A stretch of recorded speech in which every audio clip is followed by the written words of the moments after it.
The way we are created as humans, we were created to be with each other, and we were given the necessary means to do that. And that's how we evolved. Yeah? We have mouths to talk to each other. We have ears to listen, not hear, but actively listen to one another so that we can learn from one another and help one another and love one another. And even if we disagree, we can agree to disagree and still have peace. Yeah? We can still respect our differences and do other things together. You know what I mean? And our arms and legs and feet and hands, thumb, fingers, toes, are all designed for us to do things, to walk around, to get out there and be in the nature and walk, run, jump, skip, swim, climb trees, climb, hills and ride horses and so forth and chase girls. Shucks. I have to be careful with that because in my day, to do that was considered a silly thing. But to do that today, people do it the wrong way and it ends up, sexual harassment. So um, I'm glad I come from the time that I come from. Yeah. Anyway, what I'm saying is that our bodies are designed to be outside in the nature. We were not designed to be sitting in houses all day long, and to make that even worse, to watch TV all day long and sit in front of a computer screen and Facebook all day long, or on your smartphone or tablet or whatever. We were not designed to do that.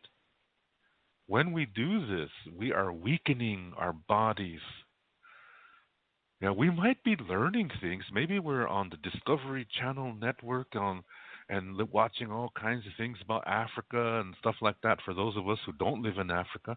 That's all nice and everything, but what good is that going to do to you? You know? And yes, knowledge is wonderful, but so is your body. Exercising your mind is wonderful, but so is exercising your body.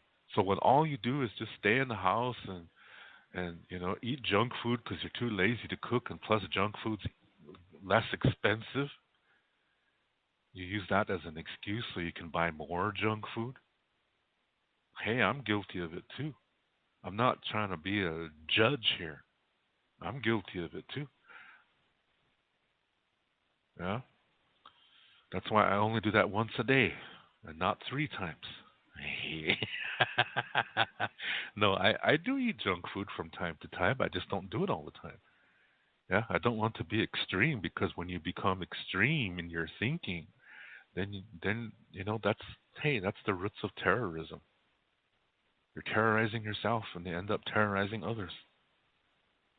Yeah, but we were designed. We have a body. We have a mind, and we need to use them both to just stay inside and watch TV, unless you have some kind of debilitating disease where you can't, where you're in the wheelchair and you can't do anything. That's probably the exception. But if you can walk around and you can do things with your hands, then you should be doing things with your hands rather than, and not just typing on a computer keyboard or changing channels on the remote control, or we were not designed for that. I mean, technology is not a bad thing. It's how you use it. It's what kind of person you are. Because look at this show. This show has helped a lot of people. I know because they write to me. People have gotten married on this show. Yeah, relationships were saved on this show, and it's because of technology. But we're using it in a healthy way. to help others. So it's not technology that's the bad thing here. It's the people who use it, and how they use it is a reflection of their inside. Because, excuse me, because how we communicate is a reflection of our inside, our inner world. It's always been this way. Yeah? How we are inside of ourselves reflects in our communication, in the things that we do and how we do it and what we say and how we say. But that's just half of the equation. The other half is how good are we really listening? Hearing is okay, when you're enjoying music and the nature, but it's even better when you actively hone in, just tune in and really, really listen closely to what you're hearing. That's listening. How we do that is also communication. How we read something and how we interpret it, or how we see something, or when we touch something, or smell something, and how we interpret that. That's all communication too. Communication goes two ways. It goes out and it comes in. It's a two-way street. How we do this is a reflection of our inner world. That's communication. And in the Lakota way, how you communicate sends an energy out and it returns to you 4 times as strong. So if you're communicating in a healthy way, and that includes learning from mistakes so that they are not mistakes in the end, as long as you don't actively repeat it. As long as we're doing that, we got nothing to worry about. Even if something difficult happens to us, we know that that's the way life is. That sometimes difficult things happen out of the blue. We didn't do anything to deserve it. It just happened. It's not about finding blame. It's about, or self-blaming. It's about, okay, hey, there's a difficulty. Okay, what shall we do here? Yeah, I got one pair of pants and the darn button fell off. What am I going to do?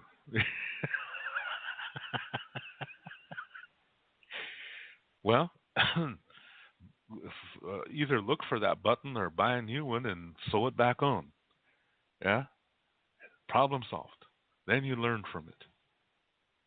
You learn to take better care of your pants.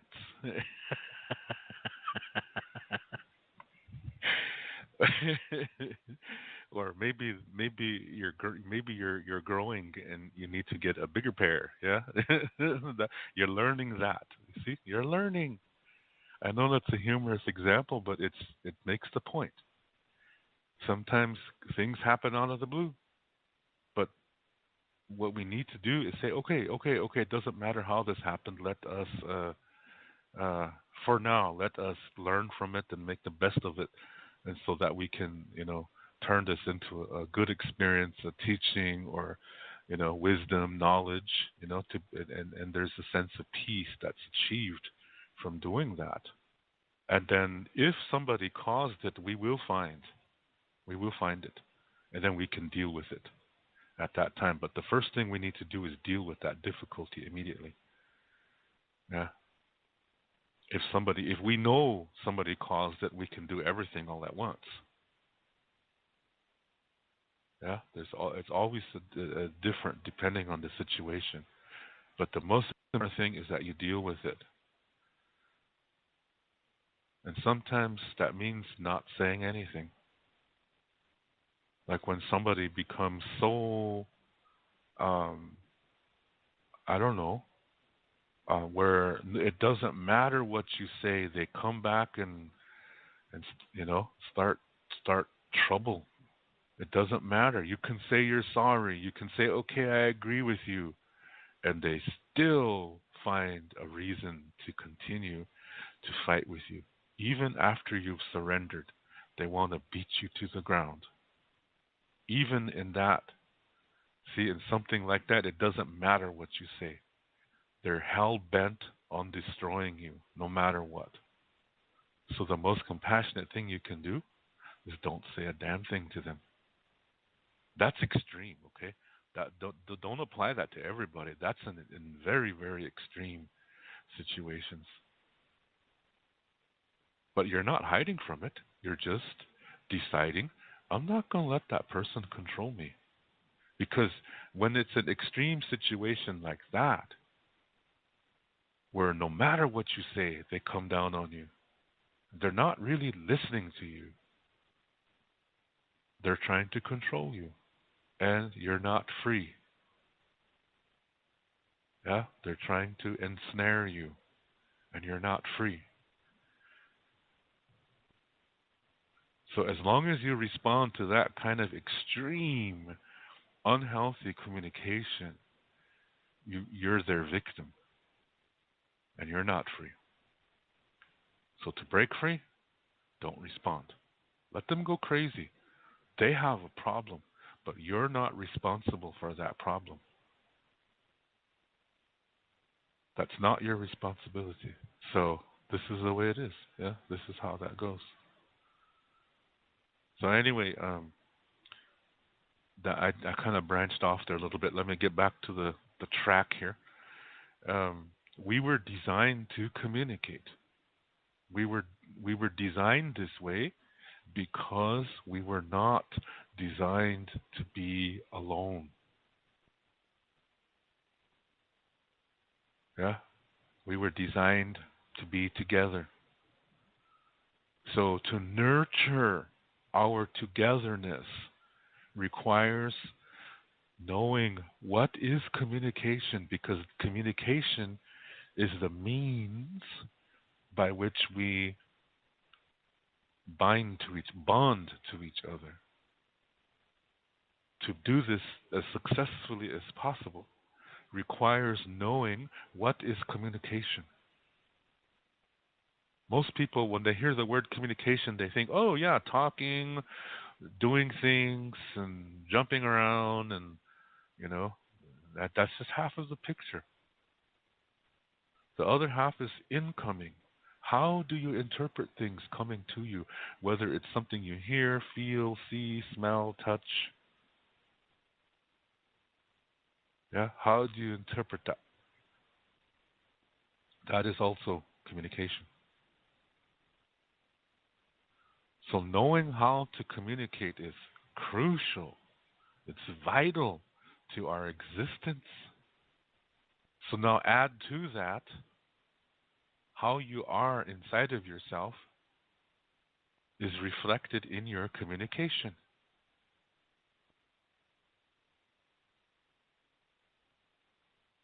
So when you live a healthy life, like I said, you don't have anything to worry about because you're doing okay.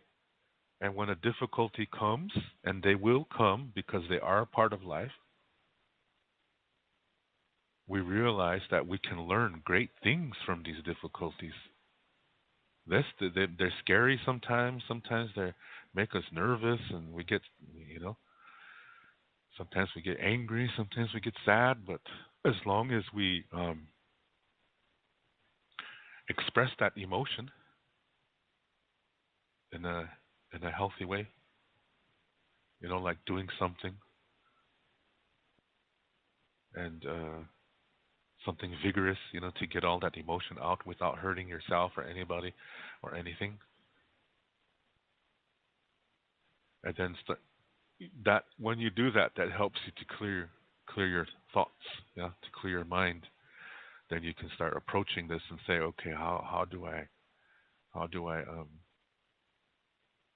what can I learn from this? How do I make the best of this situation? Yeah, as you do that, you start learning, you're gaining wisdom, knowledge, and you're going to get peace from that. You learn great things from that. So difficulty is not a bad thing. It's just difficult. That's just the way it is. But It does not stay there forever as long as you learn from it. Then the emotions leave that came with it. Yeah, the emotions that came with that experience as it arrived, they leave. And then you start learning from it. You end up in a better situation than you were in before. That's not bad, is it? You're a warrior when you do that. So that's why, excuse me, in our way, it's okay to be scared. It's okay to be angry. It's okay to be sad. As long as we don't stay in that emotion. Because when we stay in the emotion, we miss this opportunity, this blessing, this this knowledge that's coming with the difficulty. We miss it, and we end up developing personality disorders sometimes, and that's going to affect us physically too.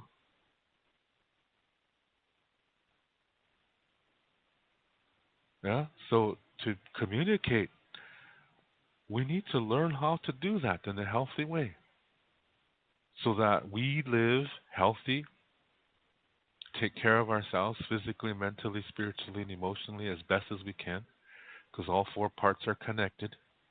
If one goes down, the others go down. If you focus too much on one, the other three go down, and eventually you become an extremist, and this is an addiction, and you're not healthy. A perfect example, an obvious example, is the bodybuilders, the ones that only think of their body, or the people who constantly go to plastic surgery. All they think of is their body. Everything else suffers. They're becoming extreme. And there's something that's going to go wrong. Yeah? And I'm not saying bodybuilders are unhealthy. I'm not saying that. What I'm saying is the ones who only focus on that, that's where it can become a problem. Uh, Usually narcissism goes along with that too. So that's a really bad personality disorder. Very charismatic people in the beginning because they want to control you. They want something from you. That's not nice. Yeah.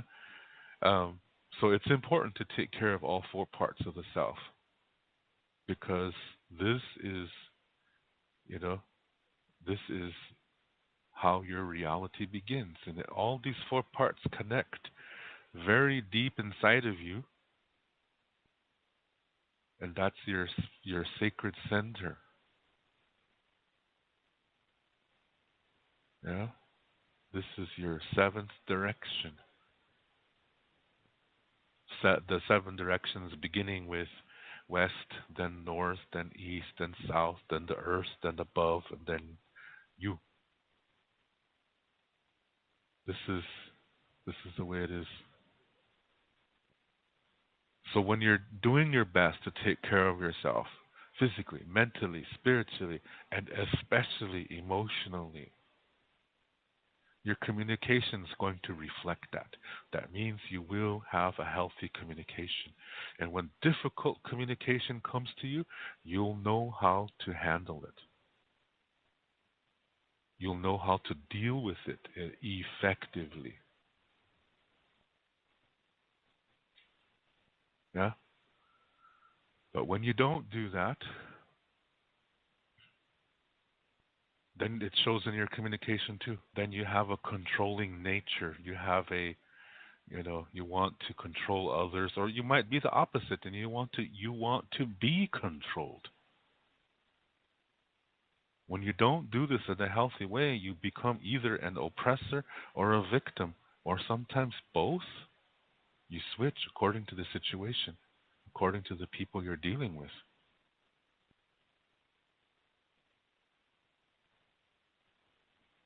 Yeah, you switch back and forth sometimes. But either way, it's unhealthy. When you do this in an unhealthy way, excuse me, You're alone.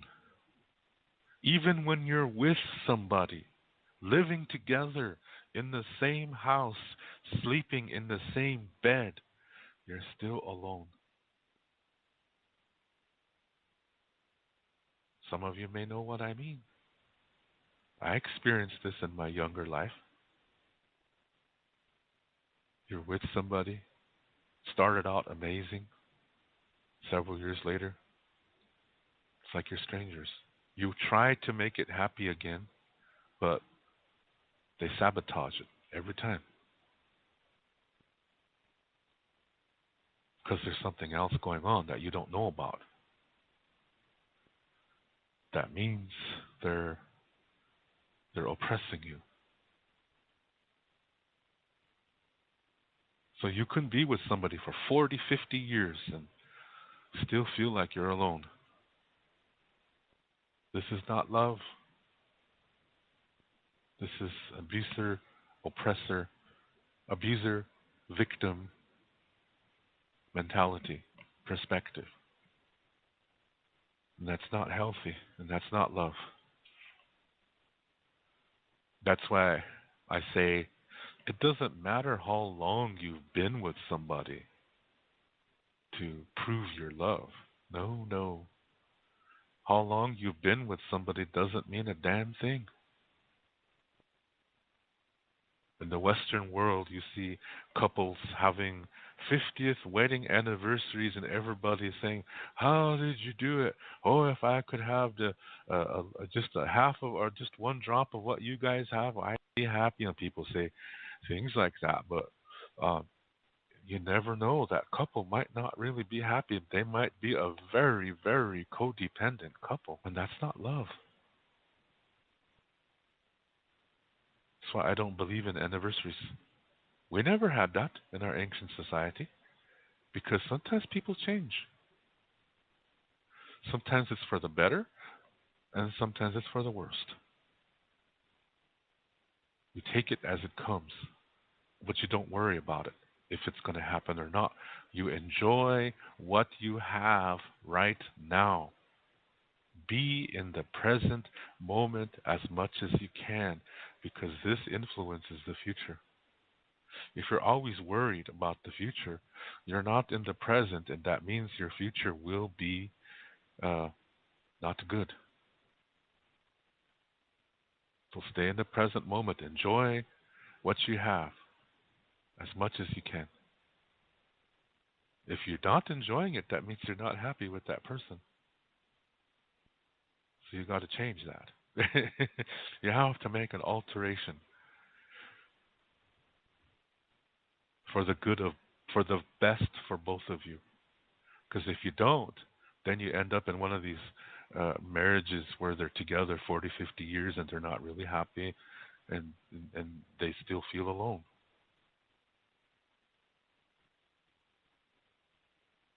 You don't need that. You deserve to be happy. So you have to prepare yourself, and you do that by what I just said here, taking care of yourself as best as you can, physically, mentally, emotionally, and spiritually. This is very crucial for how we communicate to each other. So that when we're both this way, we can really learn from each other. We can help each other, and we can really rejoice with each other. When something good happens to one of us, we celebrate with the other person. Good for you, man. I'm happy for you. And we really mean it. Because in today's world, people don't mean it when they say that. They're actually jealous when they say that. Yeah? So, living a healthy life is really, really crucial to our existence.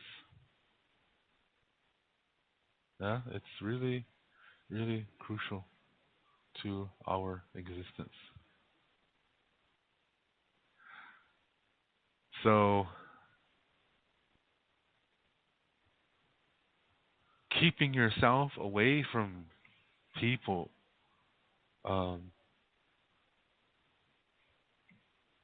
by staying at home, watching TV all day, being on the internet all day, and playing games on the internet, chat rooms, Facebooking, whatever. People can pretend to be somebody they're not. That's deception. That's an unhealthy communication. That's going to come back to you and kick you in the ass.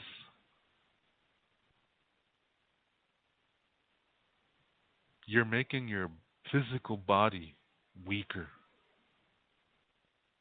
Your immune system is going to become weaker.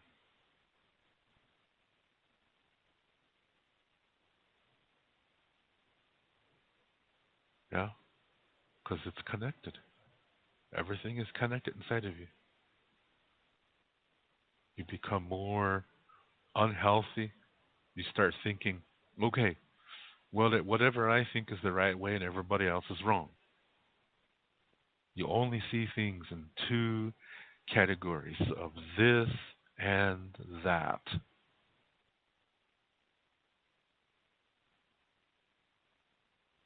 And you say, this is good and that is bad.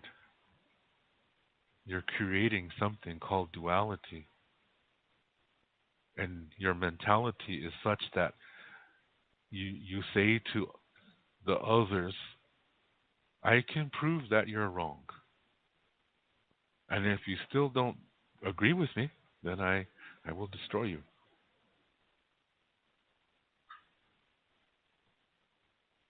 Yeah? That doesn't always have to mean death. It could be character assassination online, things like that.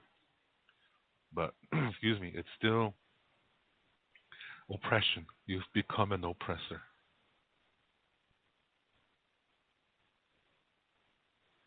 Yeah? And, excuse me, this is not the way we're designed. This is how we tamper with what is natural inside of us. We tamper with it by looking at life and only seeing it in two perspectives of this and that, good versus evil. And then we say negative is bad and positive is good. So we say stupid things like, just think positive and everything will be all right. That doesn't work, really? No, it doesn't work. Temporarily, but temporarily is not a good solution. The universe is created of negative, positive, neutrality, things that are negative but act positive, things that are positive but act in a negative way. And there's a whole bunch of other stuff in this soup. And all this is what creates the universe. And none of it is about good or bad. So negative does not mean bad. Positive does not mean good either. It's people who do that they do that to control nature. Yeah. So when we do this, we're tampering with ourselves and we're becoming blind. We're not really seeing the fullness of reality. So we start judging people. Oh, I don't like those guys because they're white. I don't like them because they're white. They're all no good people. Then we see a group of Indians. I'm going to go with those guys because Indians are good. So I'm going to go over there. So you go over there and you meet a woman. And you say, oh, yeah, Indian women are the best. It turns out she's having an affair on you with another guy.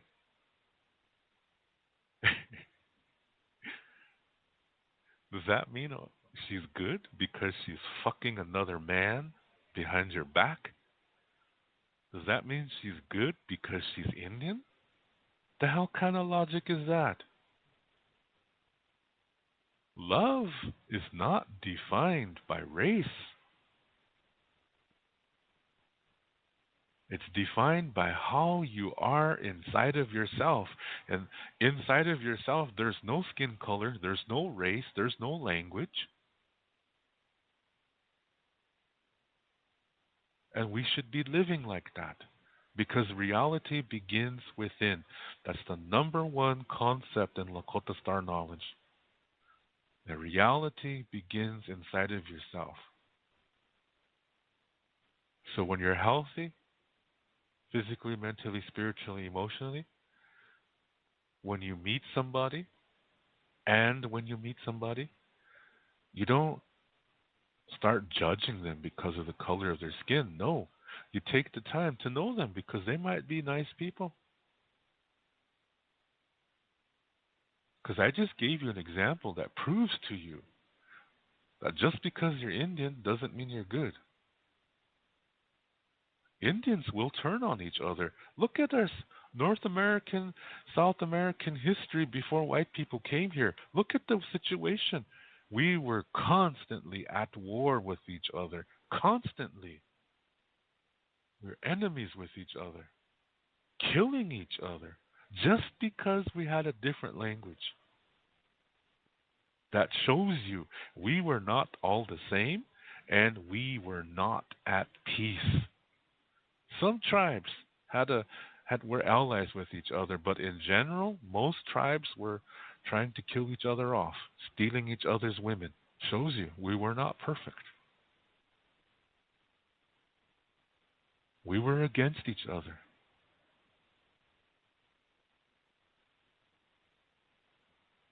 You see, not all Indians are the same.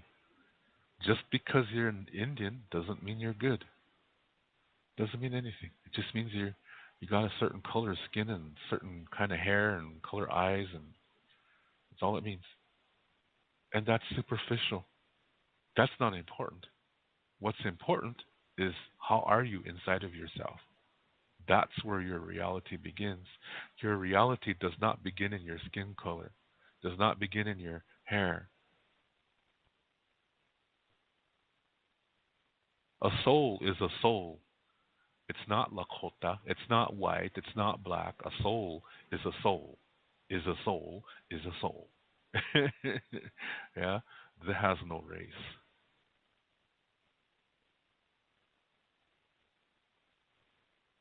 So when we say, "Oh, I'm going to go be with those guys because they're Indian," we're being superficial, and we're being racist because we're saying Indians are good, everybody else is bad. And what does that sound like? What I just said a few minutes ago. This and that. This versus that, where you say this is good and that is bad.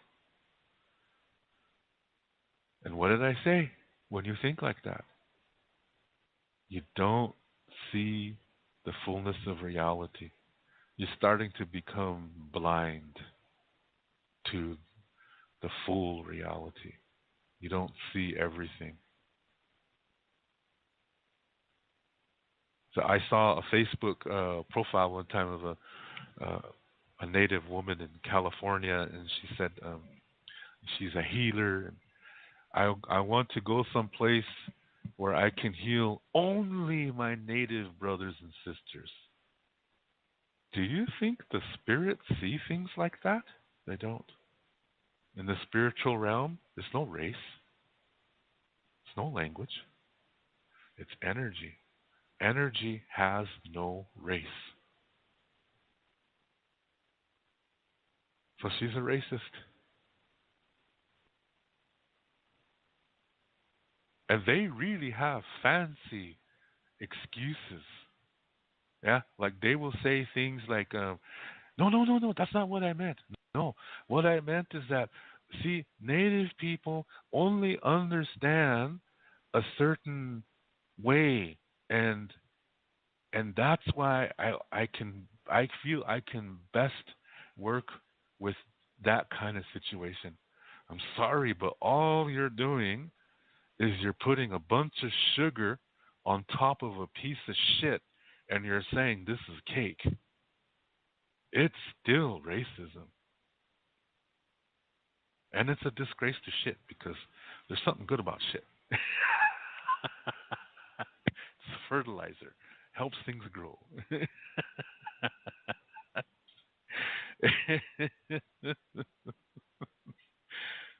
So even to think like that is a disgrace to shit itself.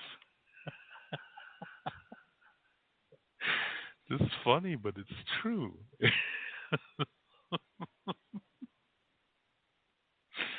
Oh my gosh. But excuse me.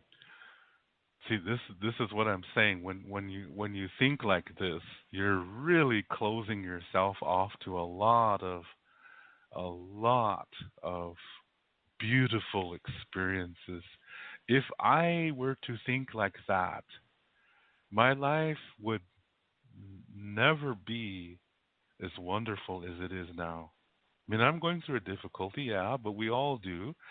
But in my life, I've met a lot of people from many different cultures all over the world. I, or I should say, we both took the time to know each other.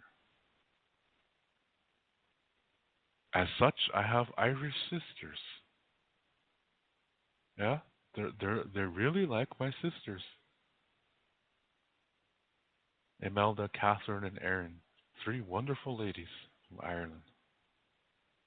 Very good friends from all over the place in England, Scotland, and the Netherlands, and Spain, and France, and especially Switzerland. I got a lot of really good friends in Switzerland.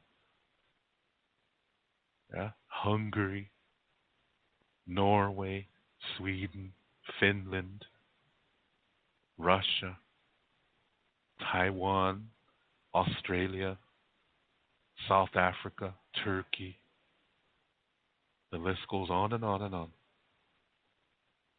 I don't see them as skin color. I see them as ikche oyate. We are the human nation. And what we all have in common is that we have we take care of ourselves as best as we can. Like attracts like, second concept. See? First, I did the reality begins within by saying how we take care of ourselves. If we do this in a healthy way, we communicate in a healthy way, and then when we look at situations, we don't judge it. We check it out. We take the time to check it out if we have never experienced anything like that before. We take that time to check it out and say, what's going on here? Sometimes we already know because we've experienced something like that. But we don't judge it. We just take the time to check it out and see, okay, then we know what to do with it. Okay? But the important thing is we stop or take a pause and take the time to check it out. We don't judge it.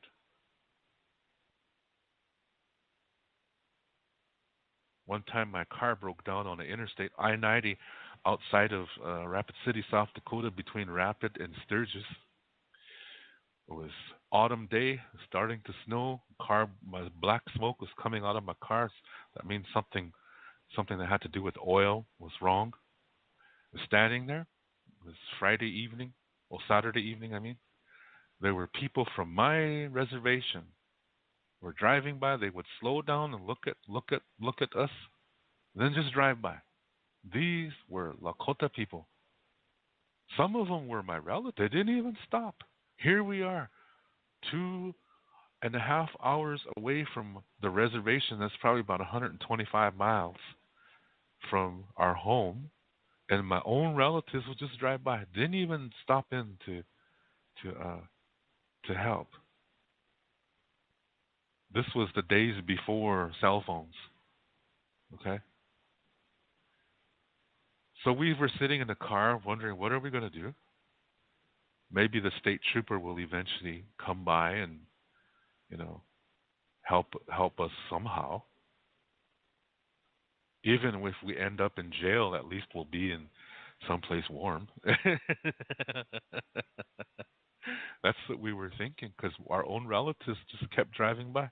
And here come this big four-wheel pickup truck, cowboy, white cowboy, and it was getting evening time.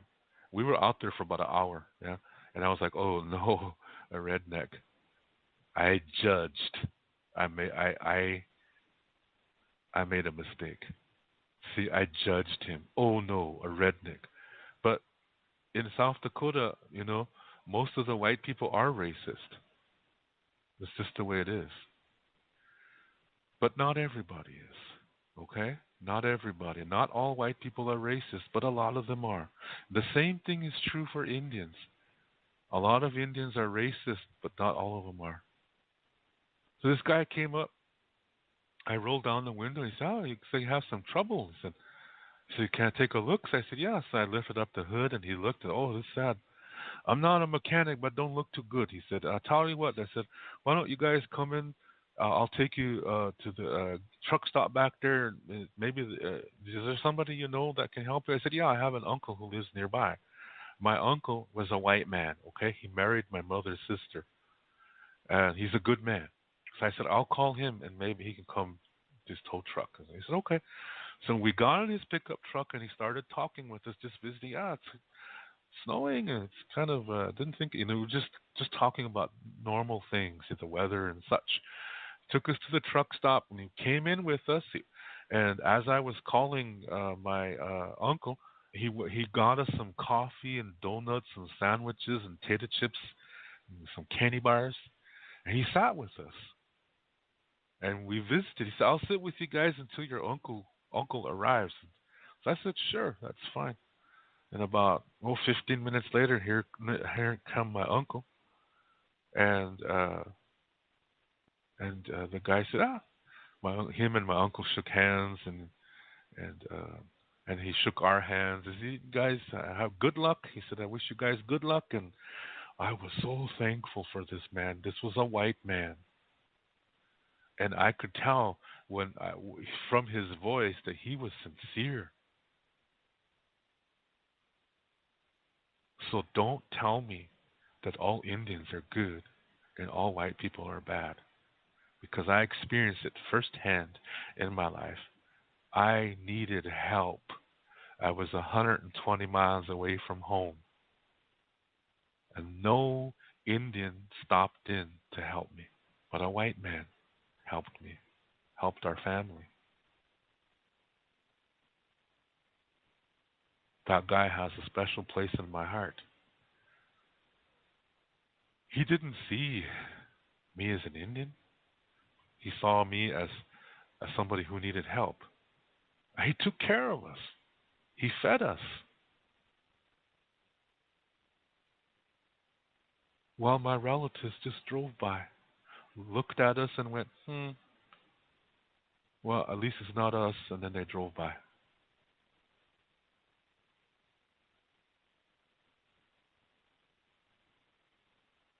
And the man who married my mother's sister, he was a white man. Very good man.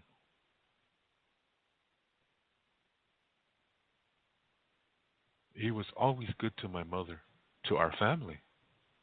He never saw us as bad people just because we're Indians. He knew firsthand there's Indians who are bad and Indians who are good, but it's the same thing with white people. There's white people who are bad and there's white people who are good too. Being good has nothing to do with skin color. So for all you people who are these no dapple water protector people, and you're saying shit like, "Wow, those fucking white people, this," you do not deserve to be called a water protector, because you are filled with poison, and you are poisoning the water too with your hatred and your racism, because not all white people are that way.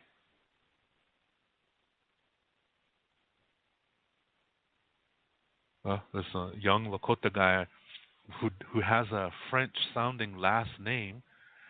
He talks on Facebook and he's saying, "Yeah, I did this to that fucking Washichu, and I was like, this guy doesn't even understand what it means to be Lakota.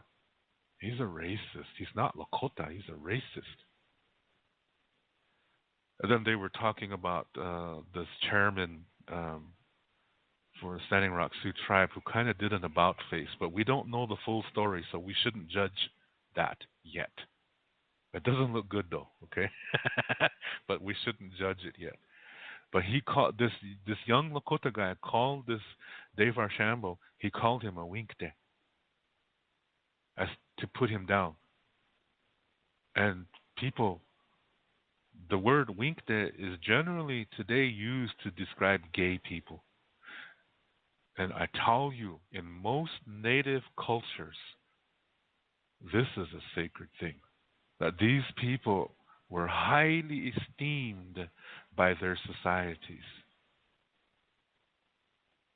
They were not normal. They were a different normal. But it was a good thing. So it was an honor to receive your name from somebody like that. They were protected. They had knowledge that we didn't have. They had cures for illnesses that the strongest medicine men could not cure. They're like holy people. So if somebody were to call me a winkte, to me that's an honor. I'm not one, but they're honoring me by saying that, by putting me up there. That's the way it is in the Lakota way. Okay? So when this young Lakota guy was trying to put down Dave Archambault, the chairman of the leader of the Standing Rock Sioux reservation tribe, when he called him a winkta, that shows you he doesn't know his own culture, that this young Lakota guy does not know his own culture, that he thinks gay people are less than, that according to this young Lakota guy, that gay people are shit. So he makes fun of gay people. That shows you he's stupid. He's a racist. He's a what do you call that when you're against gay people? What's the word for that?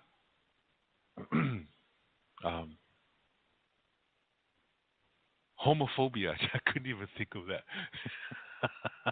He's homophobic. He's racist, which means he's probably a misogynist, and he's probably a sexist too. He might as well join ISIS, because that's the way they are. So he was supposedly a water protector. Okay, well, if you're a water protector and you're racist and you're homophobic, you do not deserve to be called a water protector, because you're poisoning the water with your energy, with your bad energy. You have bad medicine. If you only want to be around Indian people, you're poisoning the water too. Because the water was not made for Indians. The water was made for humans and animals and plants. It was made for everybody.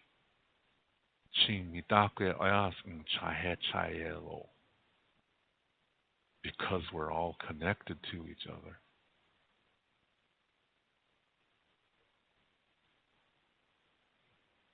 So this young Lakota guy that I just described, first name is Scott.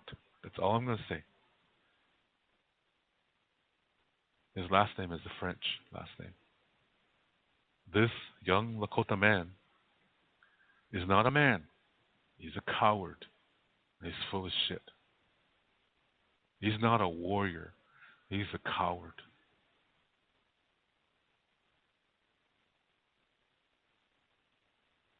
And he's a disgrace to our ancestors. And he's stealing from his descendants. Racism begets racism. something must have happened to him because he's this way. So he chooses to oppress anybody who disagrees with him. That is dualistic. Duality is not a white man disease. You see it in this guy here.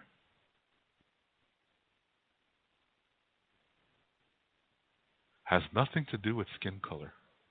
Has to do with how you are inside of yourself.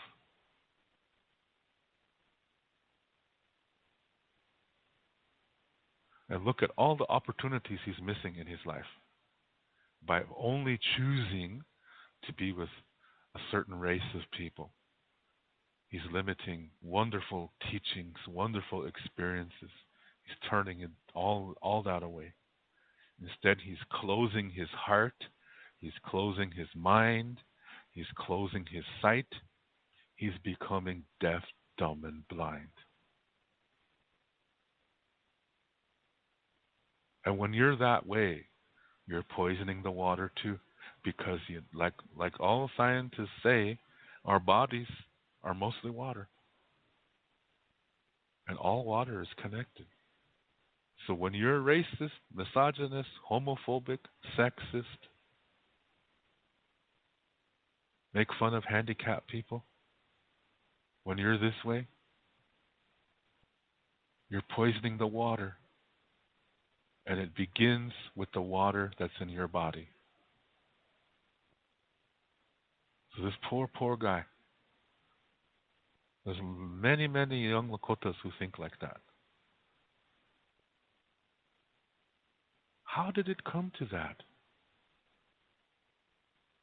See, we don't think like our ancestors anymore. There's a reason why. It's a long process, but there's a reason why.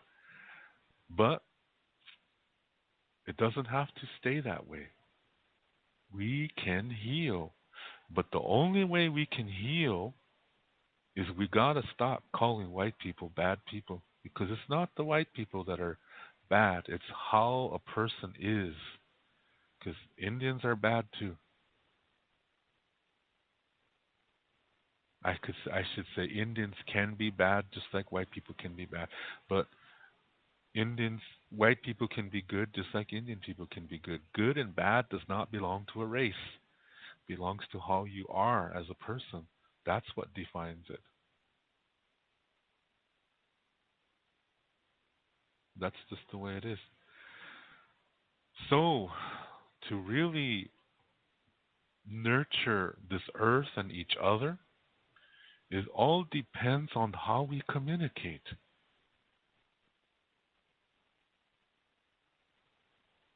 That's why I feel it's important that we learn how to do that. And it's never too late to learn. Never.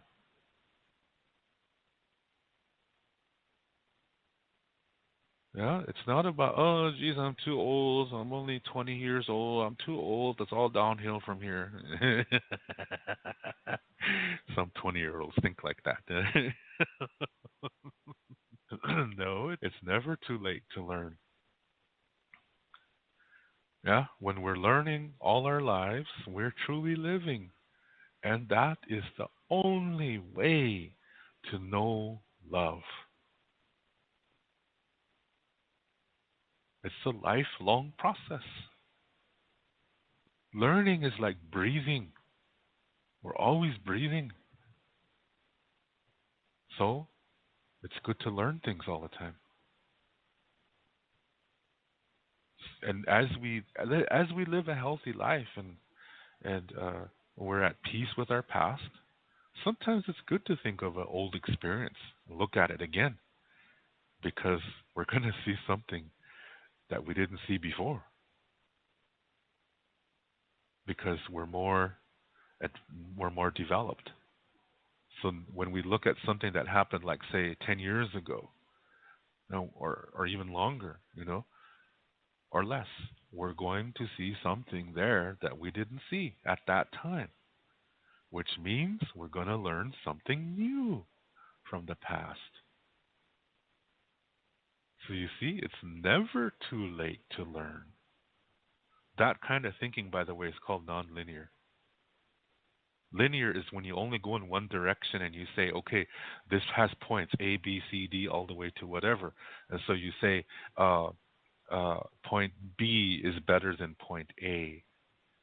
See, you're saying this better than way of thinking, and that's a dualistic way of thinking because you're only seeing in one direction. And life is not this way. Emotional health is not this way.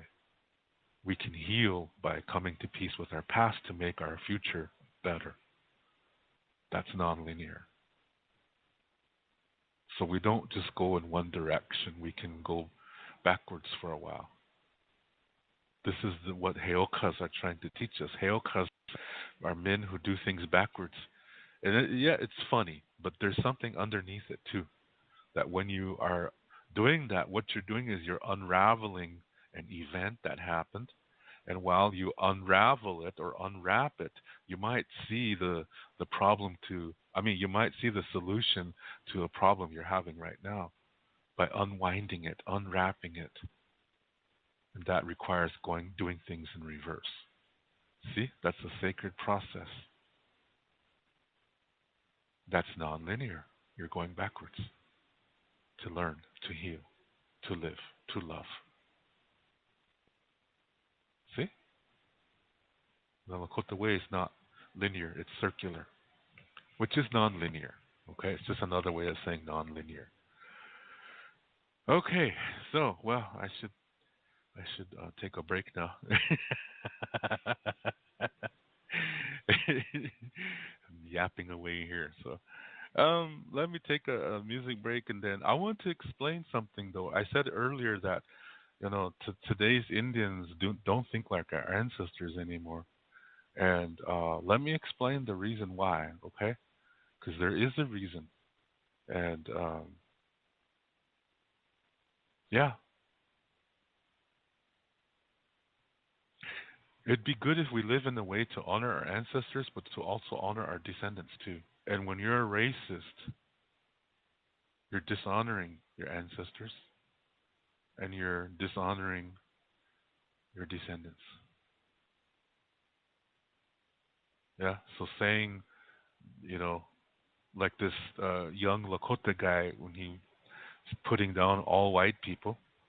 Yeah, he's a racist, and then just because another Lakota man disagrees with him, he calls him a winkte, using that word in a derogatory way, which shows you this young Lakota guy does not understand the Lakota language.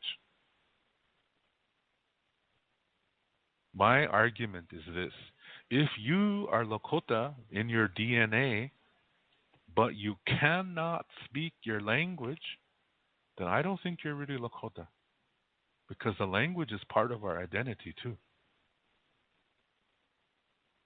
And there's opportunity everywhere today to learn Lakota language. And if you refuse to take that opportunity, then you're responsible for the death of the language. So that's why I said this young Lakota guy is really dishonoring the ancestors, and he's stealing from his descendants because he refuses to learn to speak Lakota. And you know what's really sad? This guy does ceremonies. I mean, he participates in ceremonies. He's bringing hatred to the ceremonies. Hating white people, hating homosexual people. He probably hates women too, because all this goes together. He sees women as sex toys, sex objects to control for his pleasure. Because that's the formula for that kind of man. That's not a man. That's a coward.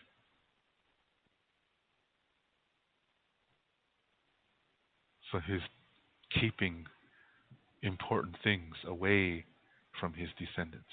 That means he's dishonoring them. That's what some Lakota people say. We need to live in a way to honor our ancestors and to honor our descendants. And some people translate that as to do things to keep the seventh generation, the next 7 generations in mind.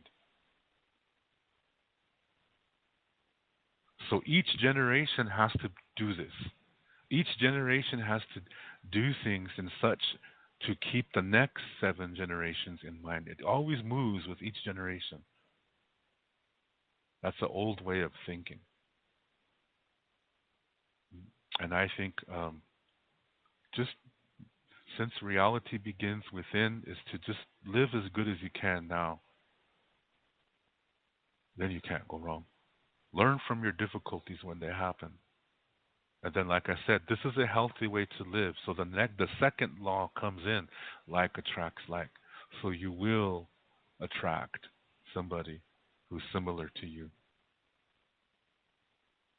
Then you're honoring the ancestors, and you're opening the door for your descendants, and that's wonderful. This is our human tradition. It's not a Lakota tradition. It's a human tradition. I want to explain something I said earlier about how today most Native people do not think the same way as our ancestors.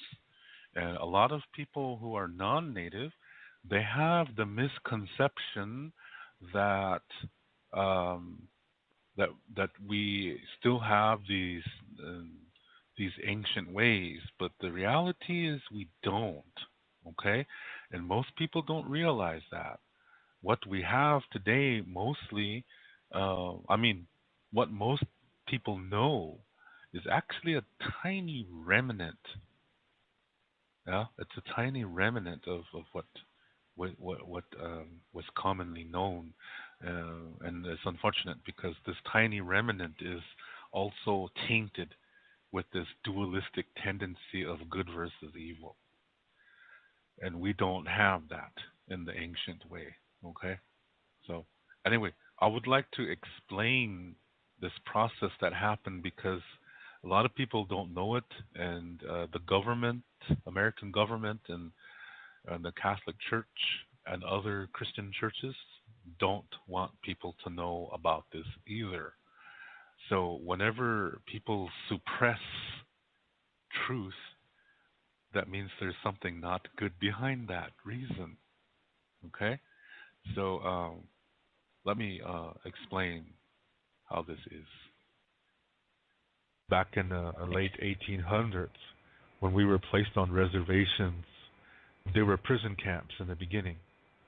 And this is a situation where we couldn't leave, we were not allowed to hunt. Our knives and guns were taken from us, and we were only allowed to eat whatever the American government gave to us, which was really no good food.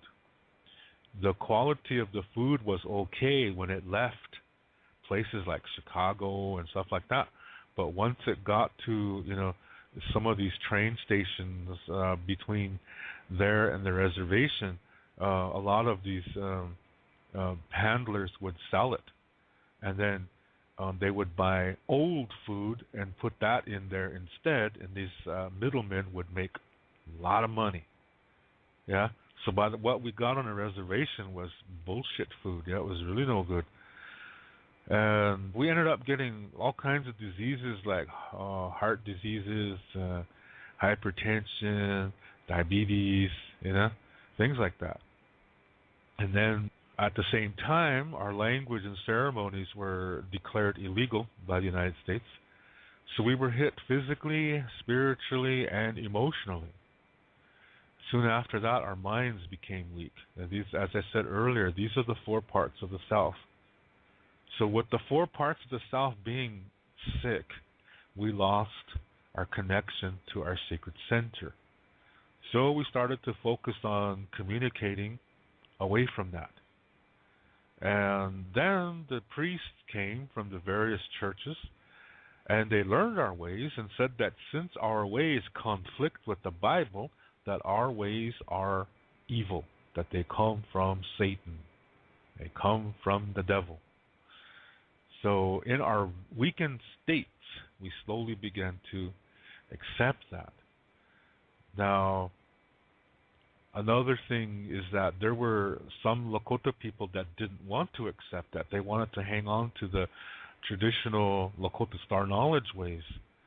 And if they revolted, they were sent to a mental hospital in Canton, South Dakota, which was set up for all reluctant Indians in America that did not want to become Christianized. They were sent there. And these church priests also committed the medicine men, medicine women, holy men, holy women. They committed all of them to these mental asylums too. This way, the people would not go to them for help, that they would come to the churches. They wanted the Indian people to only go to the priests and not their traditional healers. So they sent the healers to this mental asylum to die. And if you are radical, you were sent there to die too. Yeah. So while this is happening, the priests are saying to the Indian people, if you believe our way, we will help your children. And so, there was a very, very dire straits time. And so a lot of Indians became Christians because of that. Like I said, we were weak-minded too at that point. And those who stuck it out, there were people who refused to accept Christianity, but they went to church anyway. What they were doing was they were putting up a candy store front. On the outside, they were acting like good little Christian Indians, but on the inside, they weren't. They were Star Knowledge people. Yeah? They did this because they didn't want to get sent to that mental asylum to die. That's sad, isn't it? But that's part of what happened back then. And it's because of these people who maintained this knowledge in secret. Thanks to them, they passed it down, to certain people like me, and we still have this knowledge. And I have this show, and I'm sharing it with you. Because this regards the sacred center. And we all have that. Yeah, this is not a Lakota thing. This is a Ikje Oyate thing. Ikje Oyate means human being. When you live this way, as I said in the beginning, you communicate as a human, not as a Lakota, not as a German or a Japanese or an African. You communicate as a human. Yeah, that's really important to know. So that's how it was back then. Yeah. Now remember, I said that the priest said to the Indians, "We will help your children." So they took the children away from the parents, sent them to boarding school hundreds of miles away, where these children were tortured to speak only English and learn a civilized Christian way. If they spoke about home, they were tortured. These schools didn't do background checks in those days. Yeah, the pay was really low, so they got really no good teachers in these schools. A lot of these teachers were sadistic. They got sexual pleasure from torturing people. And here, this is like summer holiday camp for them.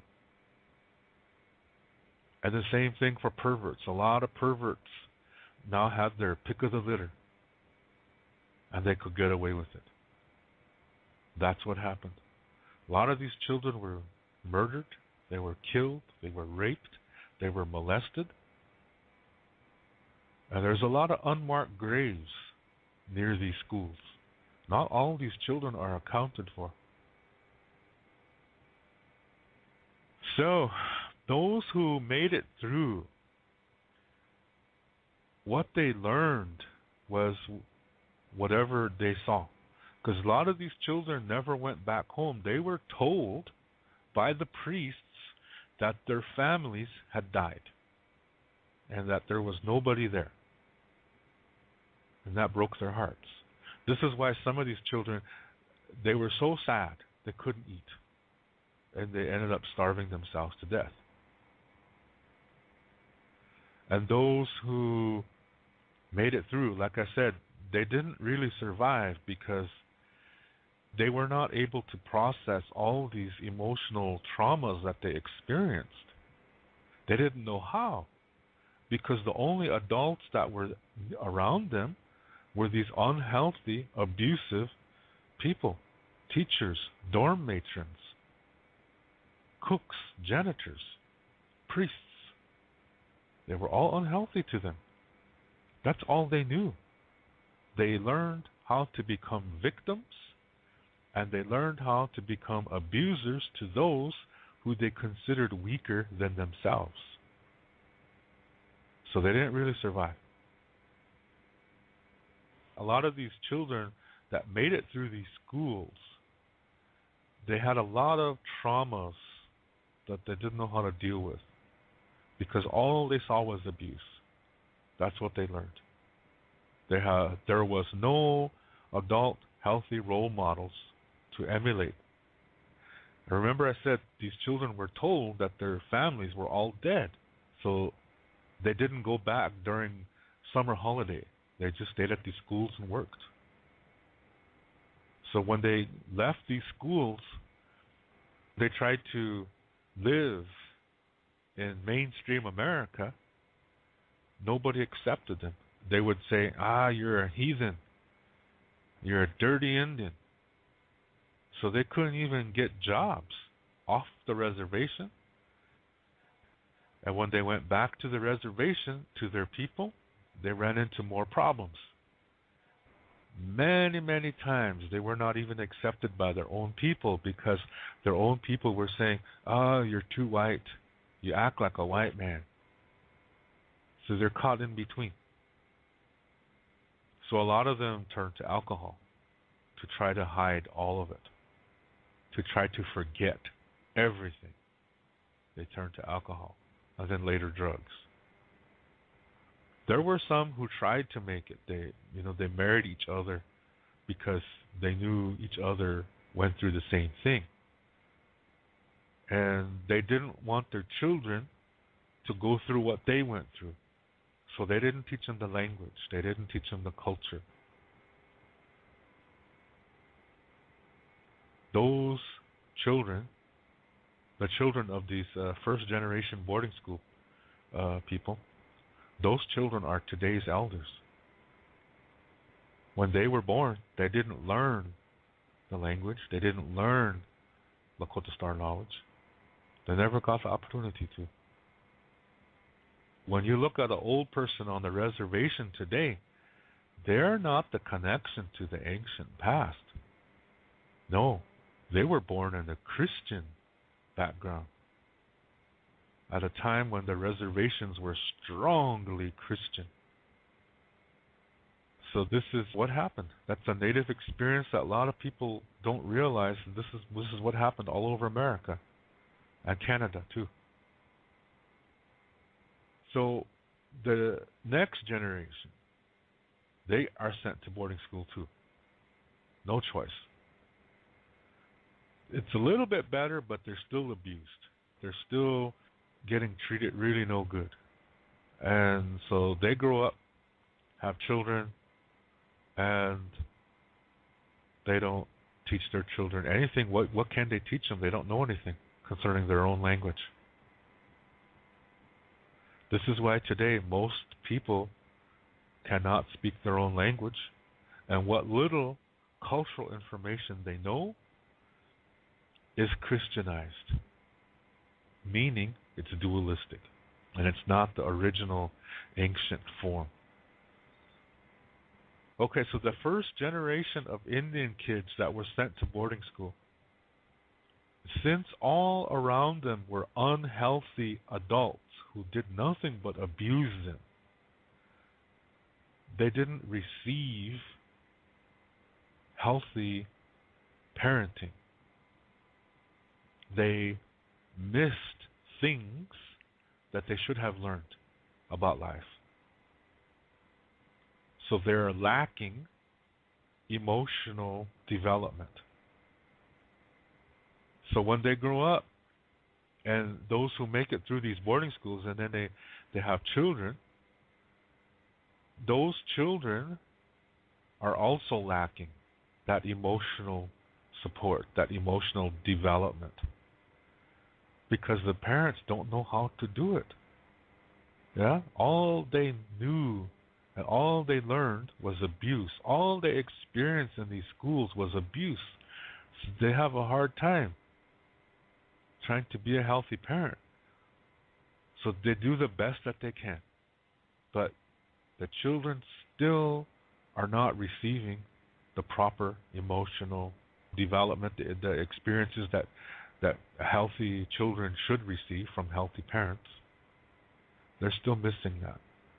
And so when that second generation grows up, they know even less concerning healthy parenting.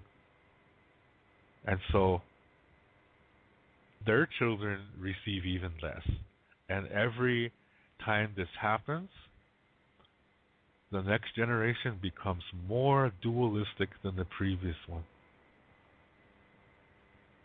So let me try to say that again.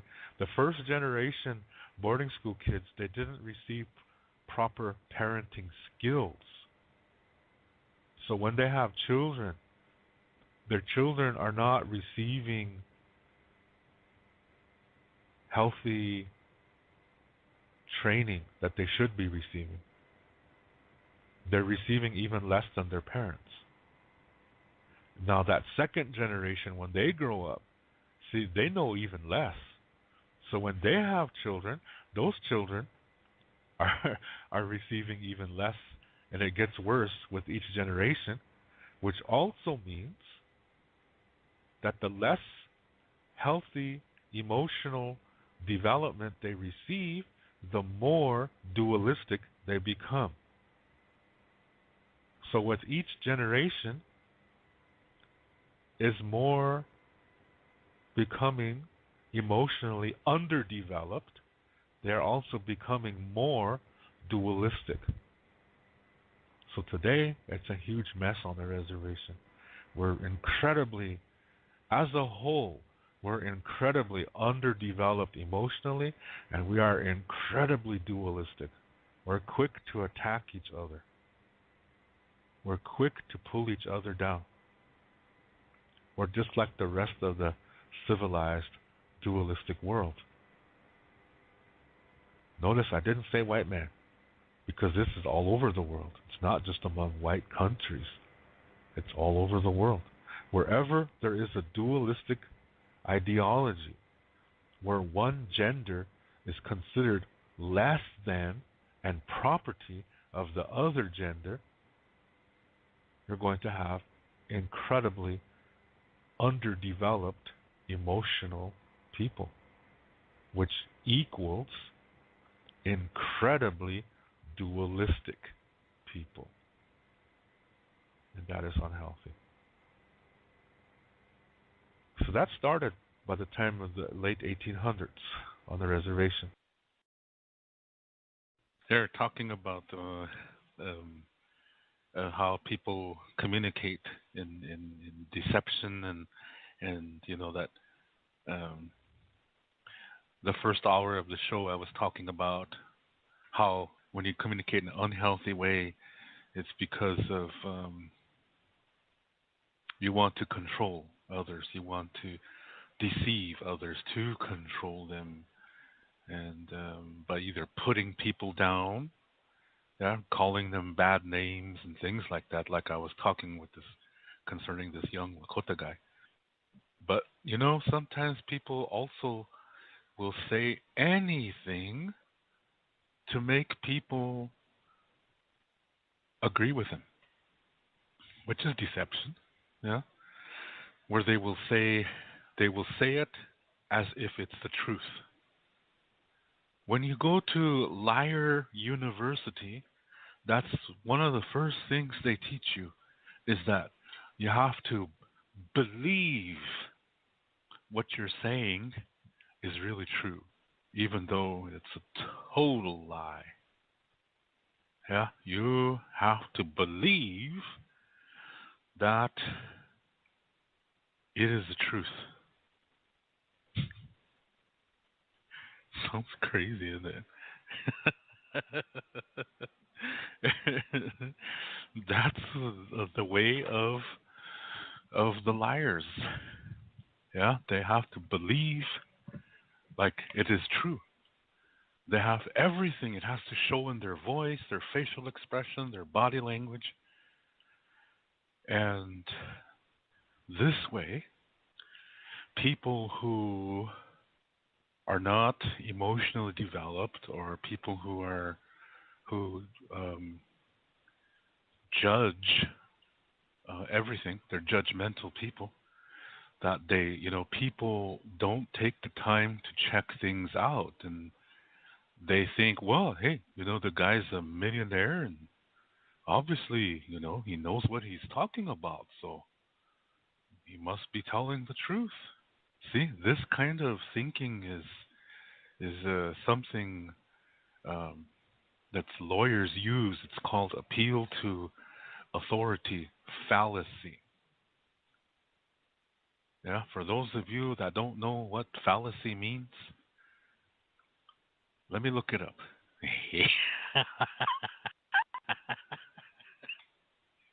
Because I'm not too sure either. So sometimes I use really fancy words and I act like I know what they mean, and most of the time I'm right.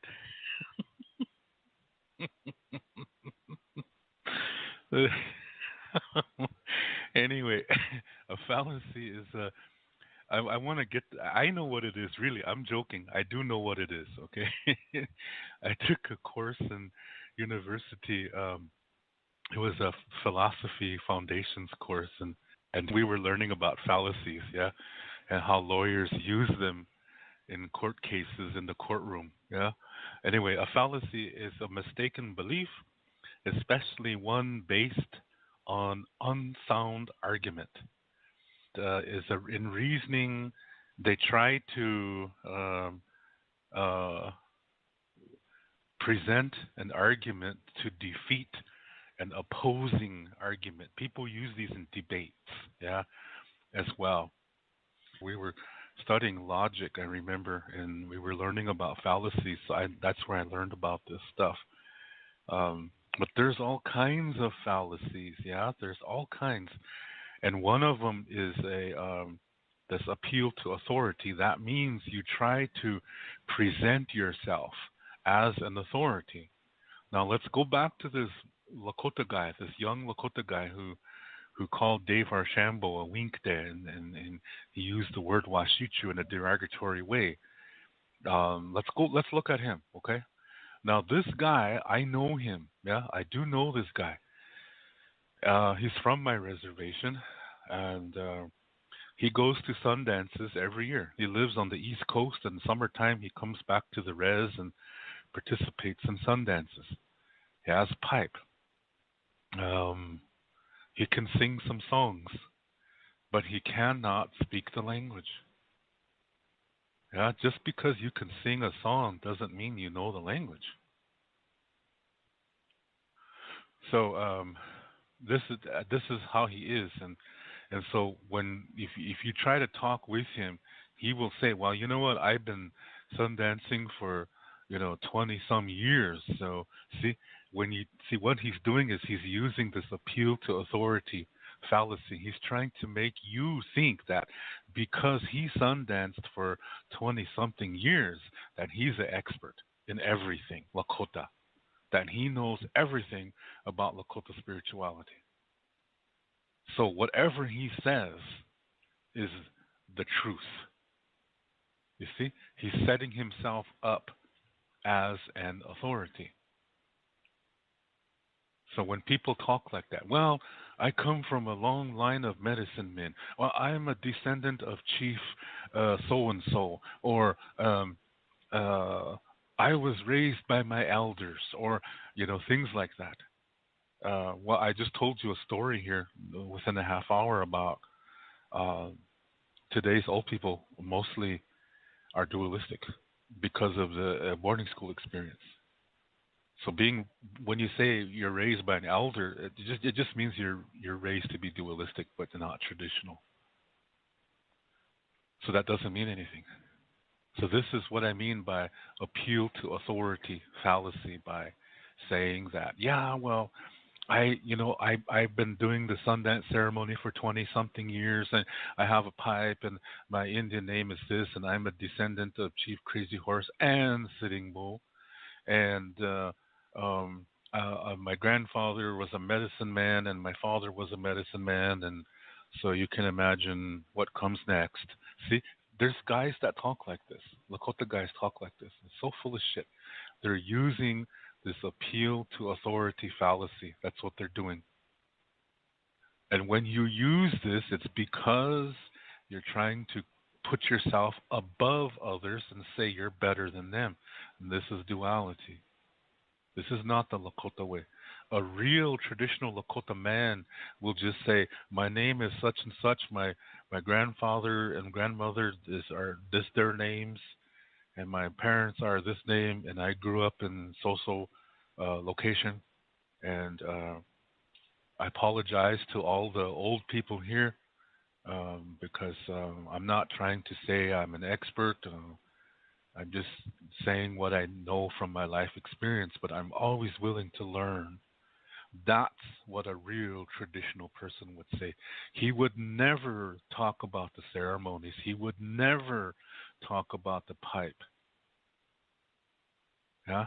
He would never do that because when you tell people, "Oh, I've been sun dancing for 20 something years. I have a pipe," and when you talk like that, you're dishonoring the pipe because you're not being humble. You're being vain.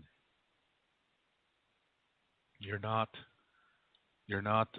living in humility, which means you don't have compassion for others because you see yourself as better than them. And that's how this Scott is. Yeah, he's using this appeal to authority fallacy. Okay? So, a lot of times they'll just make things up. And people will say, "Oh, wow, that's amazing." Because people don't take the time to check it out. They just think, "Oh, he said he sundanced for 20 something years, so he must be telling the truth."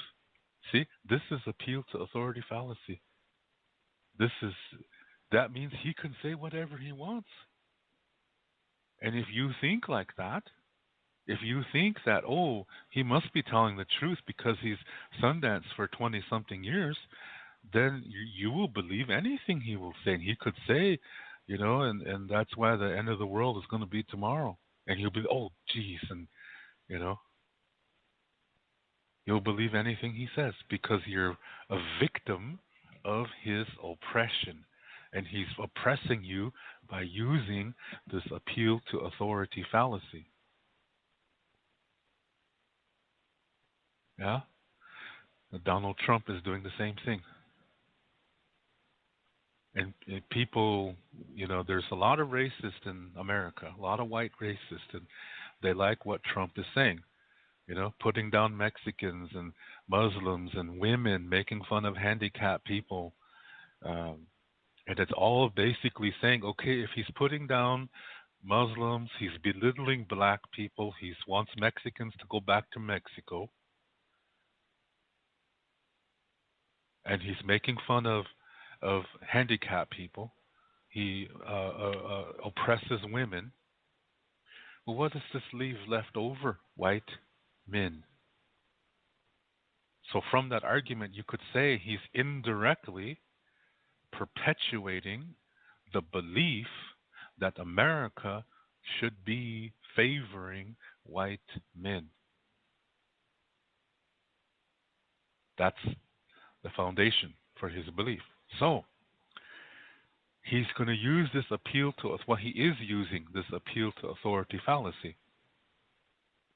And like I said, a liar has to present his lie as if it really is the truth. It has to show in his voice, it has to show in his body language. And he knows that most people are not going to check it out. They're going to believe him. He knows that people are going to say, "Oh, he's a multimillionaire, and he must know people to have gotten that high up. Now he's the president, so what he's saying must be true." See, you're falling victim to this appeal to authority fallacy that he's using against you to oppress you, to control you. And so, in the beginning, he said that there was over 1.5 million people at his inauguration, and there wasn't even 500,000 there. But he tried to say it like it was true. Then he said that when he won the electoral vote, he won it by the biggest margin ever in American history, and that's not true. George Bush won it by a bigger margin than him. President Obama won it by a bigger margin than him. Ronald Reagan won it by a bigger margin than him. There were several presidents that won the electoral vote by much bigger margins than Trump did. But he said it anyway because he knows his supporters are not going to take the time to check it out. And when his supporters are shown the truth, they look away. They put their heads in the sand. They're going into denials because they don't want anything to tarnish their hero, even though it's the truth that's tarnishing it, or he's tarnishing it himself with his lies. See, he's using deception. And now the latest one it makes me laugh. And he says that during the campaign, he said that President Obama was wiretapping his phone, and he has absolutely no evidence to back up his story. But he made the story anyway. He made the statement anyway, and his supporters believe him because they don't take the time to check the facts out. They just are victims of this appeal to authority fallacy that he's using. So this young Lakota man named Scott is very similar to Donald Trump. They're using the same way of communication to control others. And when you're controlling others, what you're really doing is you're trying to put yourself above everything, including nature. And of course, some of you probably know that he signed into several executive orders doing away with the Environmental Protection Agency, doing away with some organization that oversees that water is clean. He's doing away with all these agencies that are good for the environment so that the coal mining companies can put more poison into the water. Yeah, that oil companies can dig for more oil, and it's all about money. He says it's to make America great again, but what he's doing is he's destroying America. And now he's saying that America needs to be at the top of the hill concerning nuclear weapons. And now look at what's happening. Other countries are also increasing their military budgets. And other countries are saying, well, we're going to make more weapons too. Yeah? If Trump's saying America's going to make more weapons, well, we're going to make more weapons too. So it's starting this race now. And eventually, this is heading to a world war. Trump is going to start World War III. My prediction, Trump begins World War III, Germany ends it. My prediction. I hope I'm wrong. I really hope I'm wrong.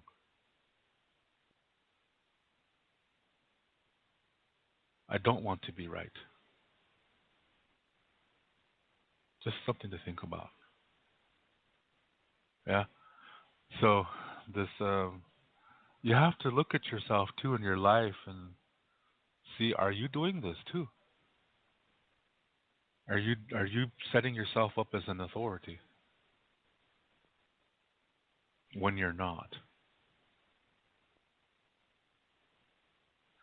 And even if you are a true authority, you never set yourself above others.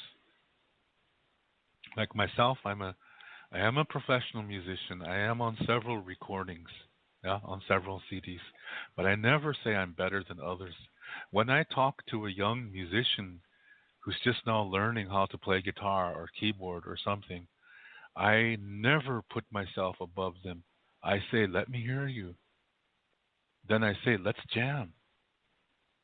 Then I say, "Hey, you're doing good. Keep up the good work." Yeah? I really enjoyed playing with you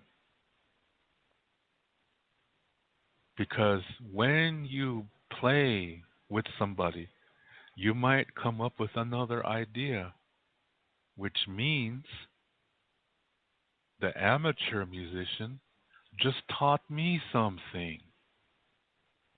You see what I mean? That's humility. So I never set myself above musicians who are just starting. I never do. I never say I'm better than them. And when they say, "Oh, I can't wait till the day I'm as good as you," I say, "Wait, hey, wait, wait.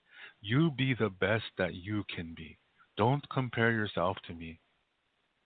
I'm me, you are you, we're both cool. Yeah? Let's just do what we do."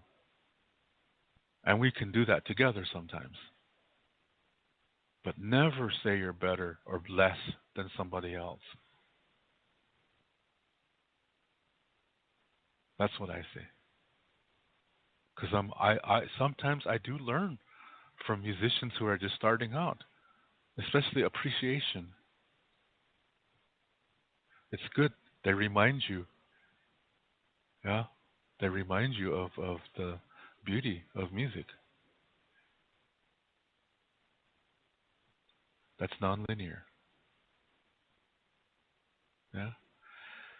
So, anyway, I just wanted to bring this out, yeah, concerning Donald Trump and this guy named Scott and how they use this appeal to authority fallacy by saying anything they want to try to, get people to believe them so that they can do something.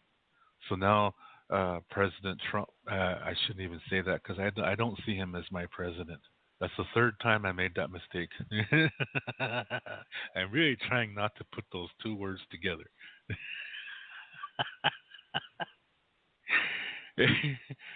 Trump is now saying that President Obama wiretapped his phone during the campaign, the presidential campaign last year, and he has no evidence whatsoever, nothing. But he made the statement anyway. And if people are believing this, look at where this is heading to. It's a bunch of liars that are in control. And the people that he's putting in his office, just look at what Hitler did in Nazi Germany with all these guys that were in charge of the setting up the prison, concentration camps, and trying to exterminate all the Jewish people and gypsies and homosexuals. It's the same thinking of Donald Trump and his cabinet. You look at this Kellyanne Conway, and you see, these are like Nazis today.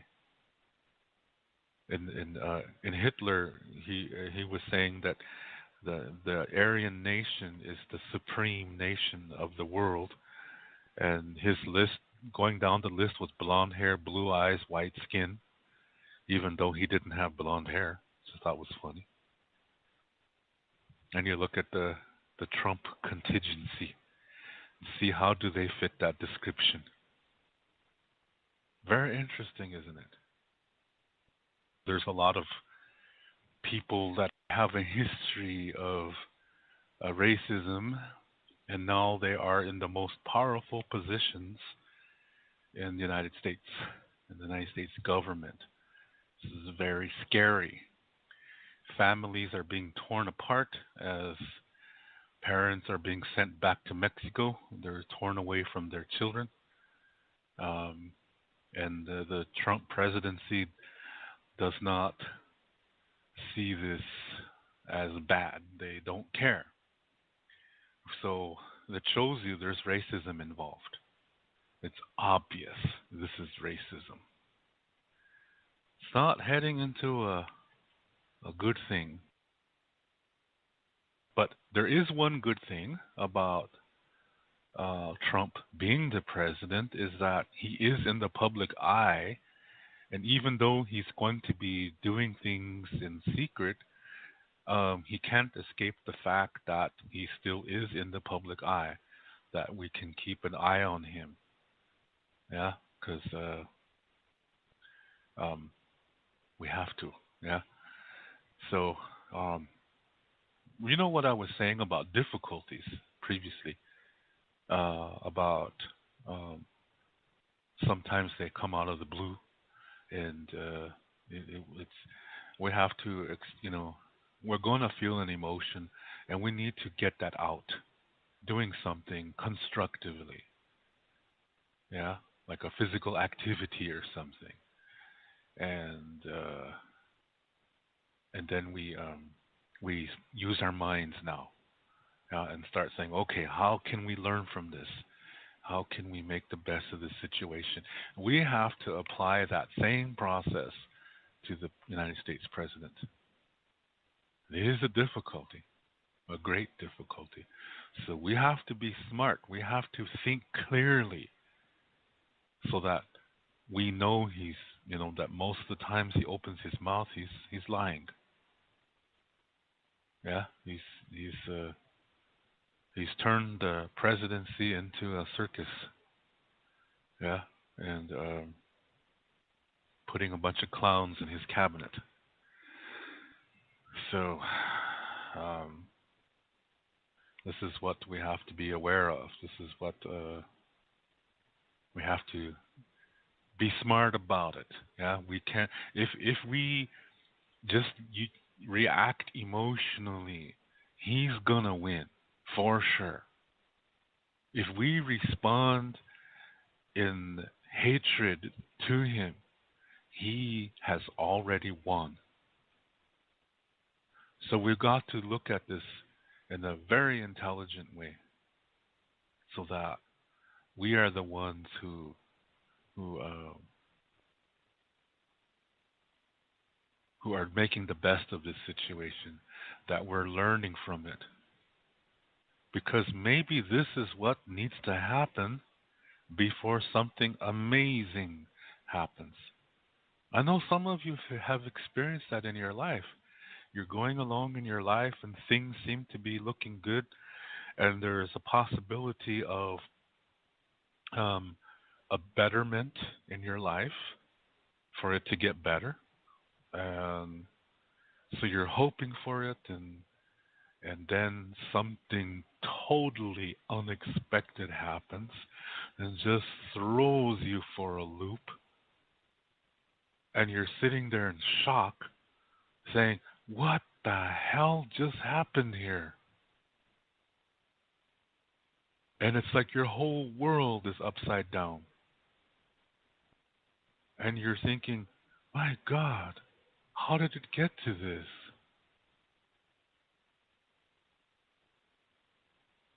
So,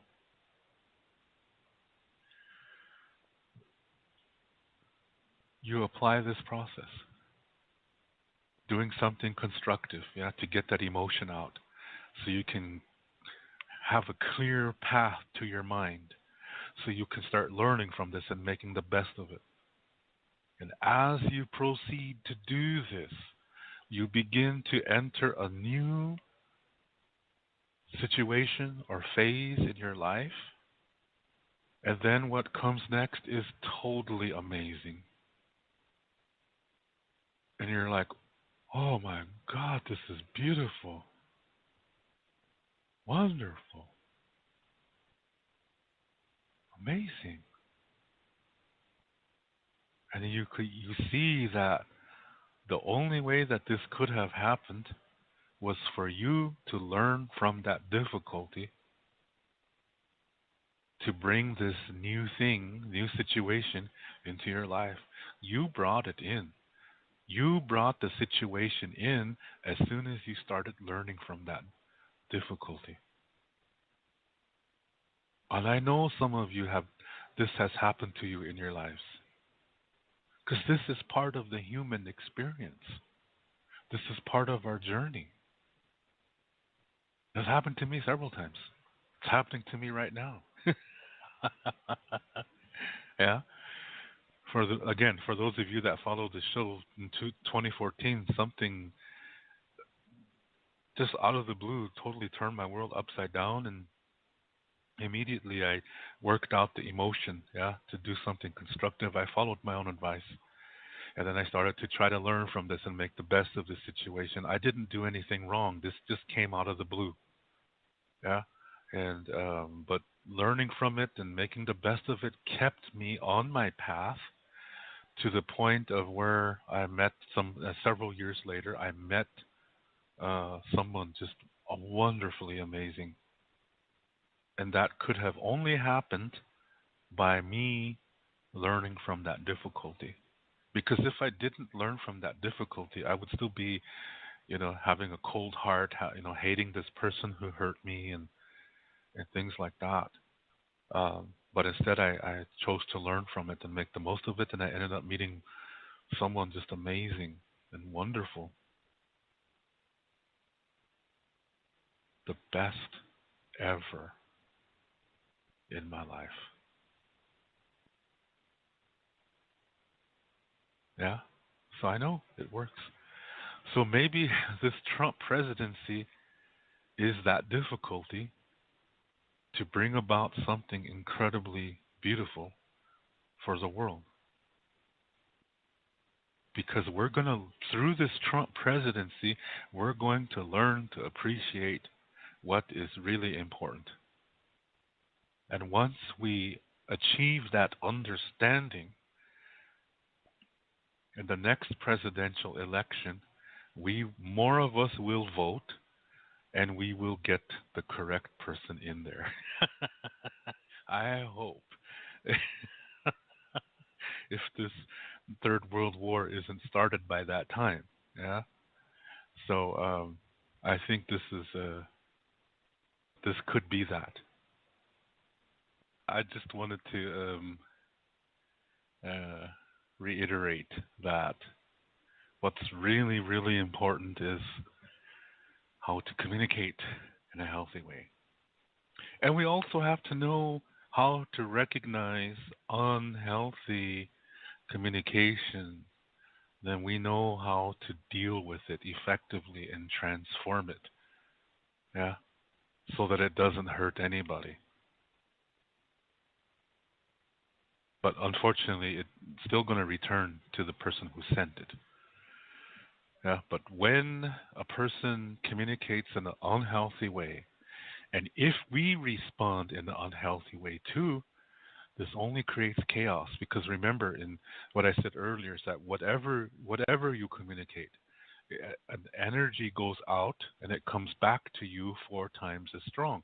So if both sides are communicating in an unhealthy way, look at how that is increasing. That unhealthiness is increasing exponentially every time, and that just makes the matters worse. And right now, Donald Trump says anything. In certain situations, he'll say, "Yeah, I'm all for the European Union." Yeah, when just a couple of months ago he was applauding the United Kingdom for leaving the European Union. Yeah. Then he says when he tries to do his travel ban, from the seven Middle Eastern countries, he says, "Oh, this has nothing to do with Islam." When how can it how can it not be that way?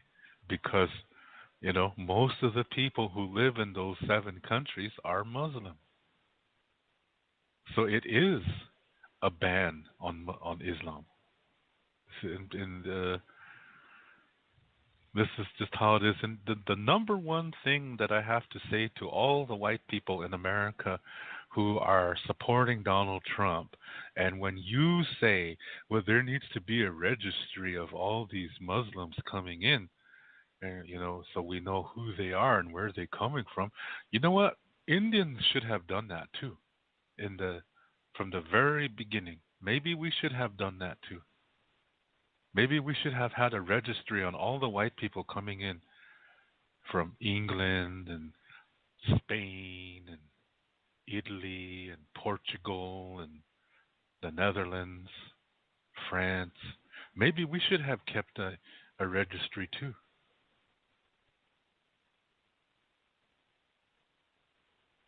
But if we did that, we would be violating our very foundation belief that the earth is for everyone, that we all need the earth.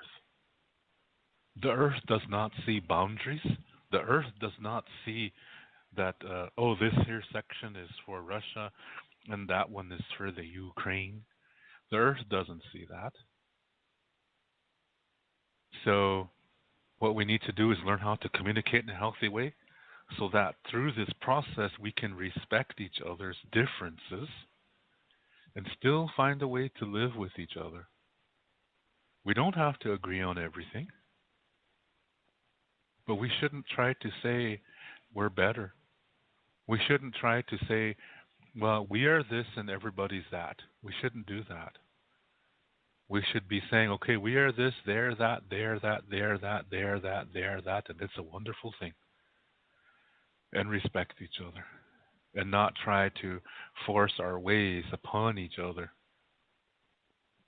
by saying, "Oh, we we have to be bigger than them because to make sure that our people are always here, so everybody have babies." There's religions doing this. Honestly, that is oppression. There's no respect for the children, no respect for the woman. It's only favoring the man. See, that's the problem. When you only focus on one gender, that's a huge problem. We should be focusing on all genders, not just one. Because all genders are important. In the Lakota way, there's seven. That's why I said all genders. So these are some things to think about. Yeah, and everything that I've said tonight is meant in a way to think about it. Nothing more. I don't mean to put anybody down. I don't mean to say, you know, that I'm better than you or anything like that. All I'm saying is I just ask that you think about what I said. And the people I talked about tonight, nothing nothing I said was a lie. Everything that I said was the truth. I know this this guy, this young Lakota guy. I know him, and I find it sad because he's part white, but he puts down white people. So stupid, isn't it? Racists are so stupid, and has a French last name. That shows you the stupidity of racism. So anyway, let's not be like that. Yeah, we should be proud of who we are as people. And like I said, where it all begins is inside of you. Yeah, deep inside of you, where physical body connects to your mind, to your emotions, and to your soul. This is where it all begins. That's where reality begins. And there's no religion there, there's no skin color, there's no language, there's no race, there's no culture. It's the foundation of reality. This is where we connect to each other, to the earth, to the plants, to the animals. We all have this. This is a sacred area.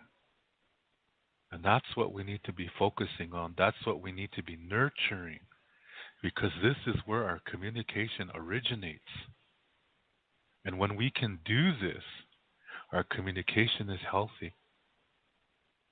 It's not a perfect world. We will get in arguments, we will get into disagreements, but we will find a way to achieve peace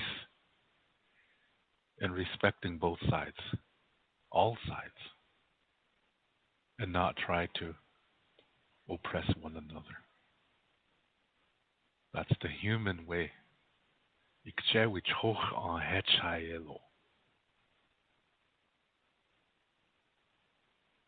Yeah? So that's where we need to be. And then the second law comes in, natural law. Like attracts like. This is the foundation of a beautiful society.